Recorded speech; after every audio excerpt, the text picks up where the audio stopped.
So guys, nandito po kami sa Ambagyo. Kasama ko guys. Tinanong nila ako kung ilan followers. Kasabi ko 2 point something lang. 2.2. Tingnan niyo naman ang Ambagyo. Ang ganda. Diba?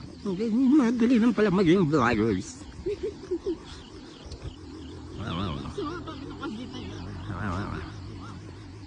Sinisimulan ko na nga, wag naman ako kunyari, ha?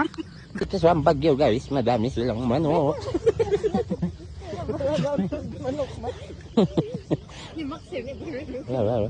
Tapos, tingnan nyo naman, guys, sabi nila may sea of clouds, wala namang clouds. Dito yung ginawa nila na view, wala naman. Doon yung clouds, guys. So, ayun. Pupunta tayo doon, dito tayo doon mamaya.